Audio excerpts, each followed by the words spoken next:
Subscribe कीजिए कुंडलनी जागरण को और प्रेस कीजिए बेल आइकन को, जिससे कि आपको मिल सके हमारी लेटेस्ट वीडियो सबसे पहले। तो जो भी कार्य अब सहयोग में हो रहा है उसमें सबसे बड़ी चीज जो ध्यान में रखने की है कि हमारी आत्मा क्या बोलती है, और आत्मा शब्दों से बोलती, वो ये चैतन्य लहरियों से बोलती है और उसी से जाना जाता है कि हम कहाँ चल रहे हैं। अब बीच का जो चक्र है ये साक्षात देवी जगदम्बा का है, जो कि सारी सृष्टि की माँ है। ये जगदम्बा जो है ये भक्तों का रक्षण करती है। जो भक्त इस गोल जगह बनाई हुई जगह है जहाँ है, जहाँ पर कि भक्त लोग सब लोग भगवान को खोजते हैं, उनका रक्षण करते। उनके लिए उन्होंने राक्षसों का वध किया, उनका रक्त पिया, उनके भूतों के भूत खा लिए, उन्होंने संहार कर करके इन लोगों को छोड़ा। और यही बात हमें सबको अपने बारे में सोचना है कि हम अपने को निष्कलंक रखें। ये करते वक्त आप बुद्धि पुरस्सर नहीं हुए, बुद्धि से नहीं, फिर आपको लगेगा अरे बाप रे बड़ी मेहनत की चीज, पर आप इसे छोड़ दें। अपने चित्त को ही आप समझा दे कि देखो भाई गलत काम मत करो।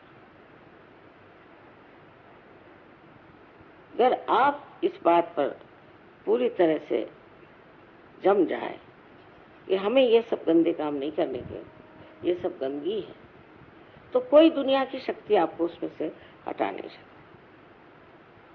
इसलिए मैं कहती हूँ कि सबसे आसान है कि बच्चों जैसे होना, उनका मोहब्बती स्वभाव, उनका भोलापन, उनकी सादगी। और आज मैं देखती हूँ कि प्रदेश में इन बच्चों पे बड़ा जबरदस्त आघात आ रहा है। न जाने किस किस प्रकार के गड़बड़ काम करते हैं बच्चों को नष्ट करने का। इसका मतलब कोई बड़ी नेगेटिव फोर्स चल रही है जो इनका सर्वनाश करना चाहते हैं।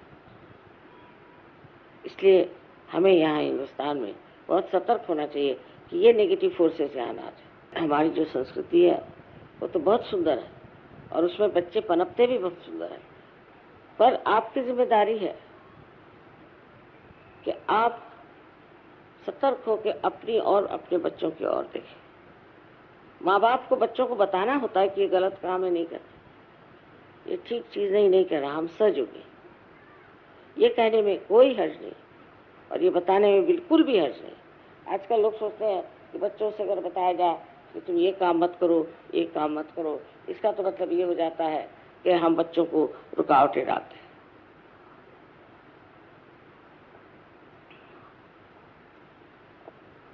और प्रदेश में तो बच्चों को जैसा चाहे वैसे रहे। तो ये बात थी, तो बच्चे पेड़ से क्यों नहीं लटके? आपने क्यों पैदा किया? आपकी क्या जिम्मेदारी है? आपको क्या करना है? बच्चों को कहना होगा ये गलत काम है और हम नहीं चाहते, हम आपको इसके लिए पैसे नहीं देंगे, आपकी हम मदद नहीं करेंगे, आप कायदे से रहिए, नहीं तो हमारा भी समाज उसी तरह से हो जाए।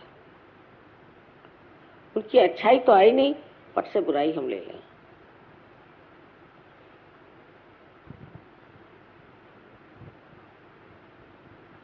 आशा है आप लोग समझ लेंगे कि गणेश जी का कार्य सहज में कितना महत्वपूर्ण है, क्योंकि वही आप में जागृति करके स्वच्छता लाते हैं, आपके चक्रों को स्वच्छ करते हैं, उनमें प्रकाश डाल देते हैं और आपको हमेशा प्रकाश की ओर रखते हैं। आपकी नजर हमेशा प्रकाश की ओर। ये चीज आपको आत्मसात करनी है कि हम श्री गणेश को किसी भी तरह से अपमानित नहीं करेंगे कभी भी जिंदगी में। और जो घर की डिसिप्लिन है वो खराब हो जाए। जिस घर में डिसिप्लिन नहीं होगी उसके बच्चे खराब हो जाए, उसका समाज खराब हो जाएगा। आज विलायत में क्या होता, वहां की स्त्री इसकी जिम्मेदार नहीं समझती कि उसको समाज को बना कर रखना, समझदारी से रहना है और पूरे समय लड़ती रहती है। लड़ने झगड़ने से कभी भी घर में शांति नहीं आ सकती। शांति लाने के लिए क्या करना है? पति से सुझाव करना है, उससे बात करनी है कि आखिर क्या बात है, क्यों ना हम दोनों प्रेम के साथ रहें, जिससे हमारे बच्चे ठीक हैं। परदेश में कुछ भी सीखने का नहीं है, क्योंकि उनका समाज बिल्कुल विचलित हो गया है। एक एक औरत है वहाँ 8-8 शादियाँ करती है और रईस हो जाती है। उसको बस पैसे की लालच है। वो अपनी सामाजिक स्थिति के लिए जिम्मेदार नहीं। वो नहीं सोचती कि हमारा समाज मेरे सर पे बैठा हुआ। आज भी हिंदुस्तान का समाज जितना बिगड़ा नहीं, उसका कारण माताएं अच्छी, पर माताओं को भी जबरदस्ती नहीं करनी, समझाना चाहिए, उनसे दोस्ती करनी चाहिए और उनको अपने बराबर समझ करके ठीक रास्ते पर रखना चाहिए। अगर हमारा समाज ठीक हो जाए तो जो दुविधाओं में हम पड़ा हुए हैं, जो हमारे हम सुनते हैं कि खून की खराबी हो रही है, बॉम्ब फूट रहे हैं, फलाना हो रहा है, इस तरह का आशंकित जीवन जो हमारे ऊपर लग गया है, उसका कारण है इन लोगों की माएँ। उन माँओं ने अगर इन बच्चों को ठीक से रखा होता तो आज वो इस तरह से बेकाबू नहीं, इस तरह से गंदे काम नहीं करते। उनको एक तरह से ऐसा जीवन मिल जाना चाहिए कि जो अत्यंत पवित्र हो और अपनी पवित्रता को वो हमेशा माने और उसकी स्वच्छता रखे, क्योंकि जब पवित्र जीवन होगा तभी आपकी शक्ति जो है वो चलेगी, नहीं तो शक्ति खत्म हो जाए। तो यही सोचना चाहिए कि शक्ति का आधार पवित्रता, और जब उसमें पवित्रता नहीं रह जाएगी तो शक्ति जहां के तहां बैठ जाएगी और आप निःशक्त हो जाएंगे। अमेरिका जैसे देश में मैं देखती हूँ कि बच्चे एकदम निःशक्त, कहते हैं कि 65% लोग अमेरिका में अब या तो बीमार पड़ जाएंगे या पागल हो जाएंगे।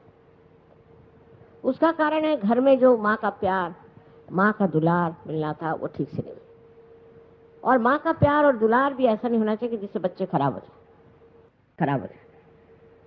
उस प्यार दुलार में एक ही विचार रहना चाहिए कि हमारा बच्चा जो है वो इस तरह का बने कि एक श्रेष्ठ नागरिक हो जाए, एक श्रेष्ठ मानव हो जाए और एक श्रेष्ठ सहयोगी हो जाए। इस दृष्टि से आप अपने बच्चों को अगर ट्रेनिंग देंगे तो अपना समाज एकदम ठीक हो सकता है।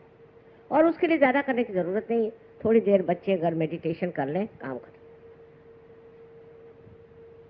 पर अगर बच्चों को आपने छूट दे दी तो न जाने, आजकल का ज़माना इतना ख़राब है कि बच्चे कहीं से कहीं बहक सकते। इसलिए आवश्यक है कि आप जो औरतें अपने को सोचती हैं कि हम लक्ष्मी हैं, फलाना है, ठिकाना है, सबसे पहले आप समाज का आधार है। समाज की ओर पुरुष की दृष्टि नहीं होनी और होती भी नहीं, उधर औरतों की होनी चाहिए। इसलिए मैं हमेशा कहती हूँ कि सहयोग में औरतें कमजोर हैं, आदमी नहीं। इसका कारण मैं नहीं समझ पाती क्योंकि मैं एक औरत हूँ।